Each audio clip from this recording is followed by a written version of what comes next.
This video contains content that may disturb you and challenge your perception of reality. Ensure you're in a safe space before you continue. Don't forget to like, subscribe, and stay tuned.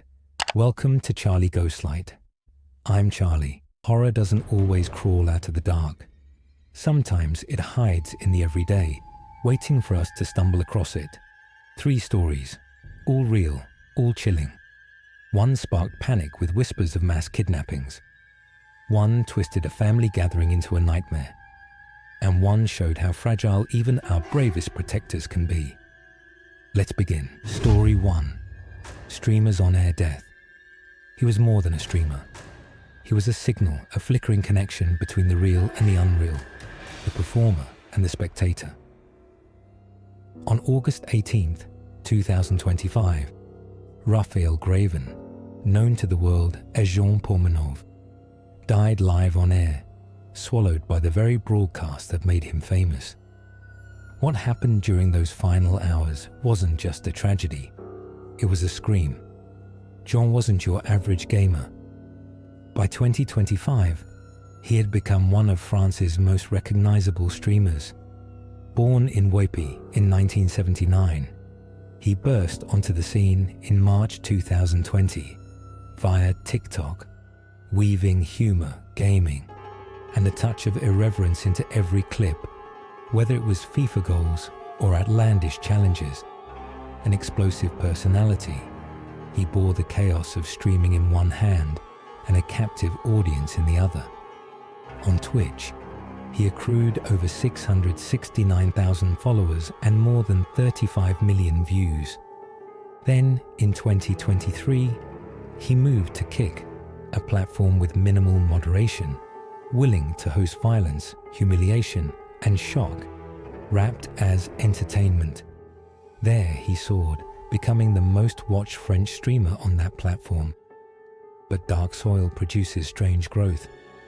The grief began in December 2024, when Mediapart lifted the veil on what they called a business of humiliation. Reports emerged that promoters were staging abusive content around him, physical blows, verbal taunts, even dangerous challenges, all live. And viewers didn't just watch, they paid. Sometimes per slap, per stunt, per insult. It was exploitation, baked into engagement. French prosecutors responded. In early 2025, NICE opened a judicial investigation into 2 co-streamers arbitrarily dubbed Naruto and Safin for deliberate violence against vulnerable persons and sharing images of non-consensual physical harm. The case threaded tight between staged performance and a crime scene, tangled in ambiguity. John's final broadcast began like a marathon of madness and meanness. A 298-hour live stream, more than 12 days of non-stop viewing. Donor alerts chimed through humiliation. He was slapped. He was mocked. He braced for insults while paint or cold liquids might be dumped on his head. Strangulation drips of performance. Challenges that blurred with brutality. A twisted feedback loop where degradation was an incentive, an endurance born of exhaustion. Friends from the streaming world spoke of Gene as a kind man, a performer who thrived on connection. But in those last hours, the connection turned into captivity. Shortly before his death, he reportedly struggled to breathe. Viewers sent urgent messages. A donor texted one of the co-streamers, saying Gene seemed unresponsive, unconscious. Those messages helped trigger the end of the broadcast. A bottle might have been tossed to check for responsiveness. When the live stream finally cut, the world saw only the ghost in the frame, alone except for the perpetrators and the watchers. Jean died in his sleep, or at least that's what the autopsy concluded. No signs of blunt force trauma. No third-party intervention, just a body drained, a heart that no longer beat. But that doesn't mean the violence had stopped. Not in mind, not in spirit. Investigators noted He had pre-existing cardiovascular and thyroid conditions. Toxicology reports are ongoing. The silence after the death was deafening. In France, outrage ignited. Clara Chapaz, the junior minister for digital affairs, called it an absolute horror, demanding answers. She referred the streams to ARCOM and FAROS, enforcing laws that weren't just guidelines, but shields for human dignity. Kik responded, banning implicated streamers and launching internal reviews. But to many, it felt like too little, too late. Streaming platforms offer global reach. They feed our voyeuristic hunger with instant, unfiltered access. But Jean's death exposed a rotten core. The need for moderation wasn't a buzzword, it was life or death. Or maybe not death in blood, but death in spirit. Jean live-streamed his final moments in a world that monetized misery and then turned off the mic. His death triggered public soul-searching. Did Kik cross a moral red line? Did they allow spectacle when they should have pulled the plug? Are we spectators to the disturbance or criminals for tolerating it? Ministers spoke. AP covered the outrage.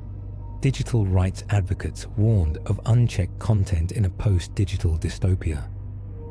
Among streamers, Drake and Aiden Ross made a gesture toward humanity. They pledged to cover Jean's funeral costs. A rare flash of compassion amid the frenzy. But grief doesn't wash away in gestures. Jean's community creators, viewers, survivors were forced to reckon with a new fear. What if this could happen again? What if abuse streamed live becomes just another statistic? Did we watch for too long? Did we laugh too loud? Did profiteers elbow morality aside? The story of Jean Pormanov is a mirror. It asks, when the screen lights up and someone collapses, are we informed or infected? Who is accountable when the show goes on too far? Let me ask you, if you scrolled past the live stream that lingered in your history, would you pause? Would you care what happened when the viewer count spiked and then vanished? Jean's death didn't end that day. It echoes in moderation policies, in digital rights debates, in every watch live button clicked in the name of entertainment. Because sometimes, you don't just watch a stream. Sometimes, that stream watches you back. Story 2. North Macedonia nightclub fire. The invitation was simple. A pre-dawn concert in Kočani, a small town tucked in eastern North Macedonia, where the streets sleep early and the hills keep secrets. But on March 16th, 2025, darkness didn't just fall. It crushed everything inside a makeshift club called Pulse. 60 young lives snuffed out before most of the country even stirred. The horror was seismic, and the consequences still echo through empty graves and silent spaces. It began with music. The local hip-hop duo, DNK, popular among teens, played under neon lights and pyrotechnics. The club had once been a carpet warehouse, its walls coated in acoustic foam, its exits tricked, its safety non-existent. That night, around 2:35 a.m., sparks flew not from fireworks, but from negligence. The special effect GURB stage flares meant to dazzle lit on the ceiling and found their match. Easily flammable drywall and industrial foam. In seconds, the ceiling became kindling and the smoke became a weapon. Inside, a packed crowd, reportedly 500 people beside only 250 tickets sold, danced and drifted in the haze. Then panic ripped through them. A single exit funneled hundreds toward a door meant for two. Glass shattered. Bodies slipped and fell. People stood on shoulders. Some clawed for air. Others screamed names they never spoke again. At least 59 people died. Half of them under 24, some as young as 14. Another 155 were injured, many critically, their bodies scarred by burns, broken bones, or the merciless crush in the stampede. 6 were minors, entire families shattered. In hospitals, corridors ran red with regret. 2 doctors described victims lying in hallways, bodies next to staircases, people only half identifiable because they carried no ID. Staff broke. 1 ambulance driver died the next day, collapsed by heart attack, after making 11 runs to pull survivors from the wreckage. The horror was made more monstrous by what came after. The building had 0 fire alarms, 1 extinguisher, no sprinklers. The back door, the so-called exit, was locked without an inside handle, sealed with drywall. Emergency lights flickered, failed. The entire venue was a furnace without safety valves. Fire investigators called it a death trap. Prosecutors called it institutional murder. Anger erupted like steam. North Macedonia declared 7 days of mourning. Flags dipped to half-mast. Across the country, protests burned in public squares. People chanted against corruption kills. The club's license was fake, the permits bought through bribes. Officials, police, even a former economy ministry employee were detained. Government promised transparency, but few dared to believe. Neighbors lit candles. Across the Balkans, governments declared days of mourning. The Vatican offered prayers. The EU raised eyebrows. In a country of 2 million, the maniacal cost 59 dead, hundreds injured was catastrophic. Yet the institution shrugged. Inspectors closed a few dozen unlicensed clubs, but the systemic failure remained. The country had already seen tragedies born from missing enforcement. A ruined COVID hospital in 2021, faulty infrastructure that crumbled catastrophically. Pulse became both an endpoint and an echo of rotten systems left to fester. But who tells us close the exits tomorrow? When do we ask, who gave money for that permit? It's one thing to announce investigations. It's another to dismantle decades of corruption that left youth dancing over danger. Protests continued. Villagers marched for justice. Families, hollowed and raw, demanded full transparency, not velocity in forgetting. Churches held vigils. Clergy called for unity in grief, but behind the hymns, people wept for the silenced. Survivors never fully healed. Maria Tseva, age 19, escaped the crush, but lost her sister. She barely survived, trampled, bleeding, and breathing through horror. Others hid in the bathrooms, only to find barred windows there. Some ran to their deaths. Some gave their life jackets to strangers. The wounds, emotional, physical, spiritual, run deep. The name Pulse became shorthand for the preventable. A cursed name mouthed by every parent who said, "Save us from hubris." Every politician who vows reform. Every inspector who says, "Never again." But time is a trickster. After mourning, memory frays. Laws fade. Licenses renew. Clubs open. Music plays again. And somewhere greed waits for chance to return. So I ask you, when you walk into a crowded room, do you check the exits? Do you see the screams behind the music? Most forget until they can't. And some never return. Story 3. Virginia's viral mass kidnapping panic. It started as a whisper, an echo slipping through the feeds of TikTok and Facebook. Children being taken. A line of text jolting. Then, mass kidnapping in Virginia. And suddenly, an entire state's worst nightmare was trending. In hours. Mid-August 2025. Take a look at your screen. By now, you may have seen these posts and videos warning of a mass kidnapper, and some claiming 50 kids were taken in a week. Virginia State Police tells me that's false. They say, in reality, most missing child cases in Virginia are runaways, and most come home quickly. A compilation of photos of missing children. Another, they're taking them while we sleep. In a few hours, the claim erupts across feeds. Hashtags like, They kidnap, panic, and imagine missing VA flood every algorithm. Panic ignites. Parents rush to collect kids. Roads clog with traffic. Neighborhoods flood group chats. Is it real? Did you hear? Screens light up with emergency messaging apps, pleas for sightings, demands for police responses. Virginia feels electric with fear. In every home, the unimaginable question: where are they? But the Virginia State Police enter the conversation quickly and roll back panic like a tide hitting a seawall. In an official statement, we are aware of multiple social media posts raising concerns about missing children across the Commonwealth of Virginia. Virginia State Police is not investigating any reports of mass abductions in Virginia, nor is there evidence of mass abductions occurring.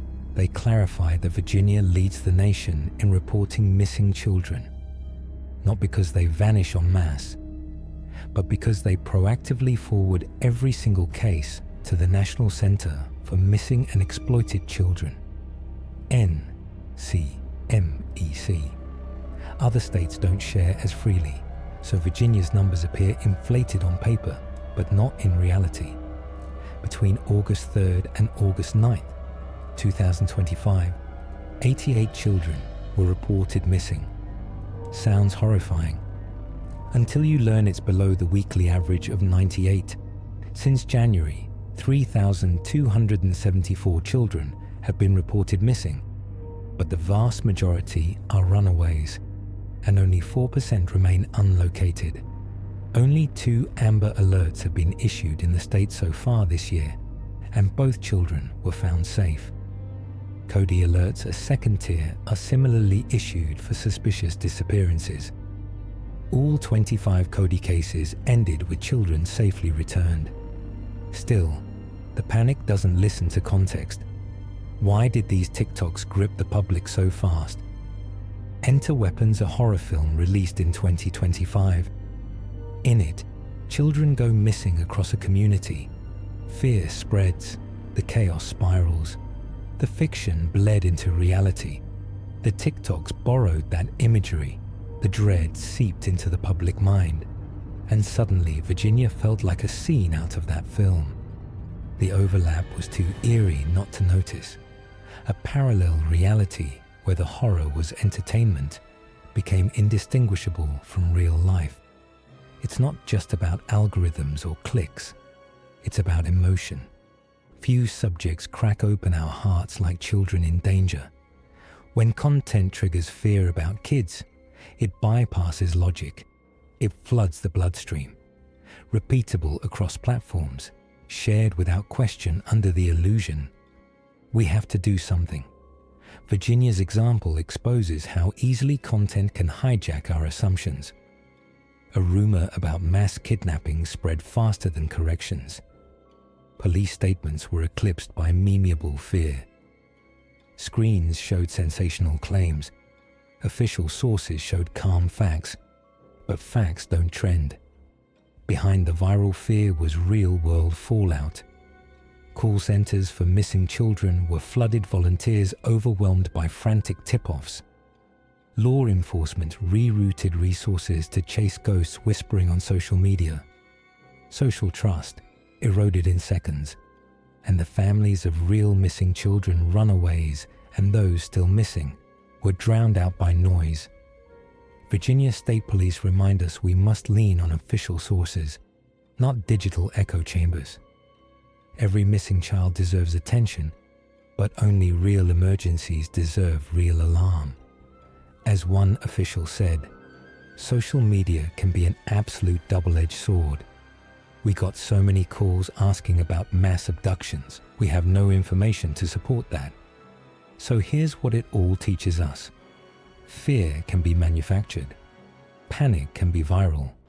And in our rush to share, we can destroy trust faster than we build hope. When reality and fiction blur, and when horror films inspire real-world hysteria, we're forced to ask, are we stronger than our screens? Because almost every time, the truth arrives late, tangled in ashes of fear. These stories remind us that real horror isn't just fiction, it's life itself. From rumors that spiraled into terror, to nights of joy shattered by tragedy, to heroes who became victims, each tale shows how quickly the ordinary can turn deadly. Which of these stories shook you the most? Drop your thoughts in the comments. And if you want more breakdowns of chilling true events, don't forget to like, subscribe, and stay tuned, because here, the darkness never sleeps.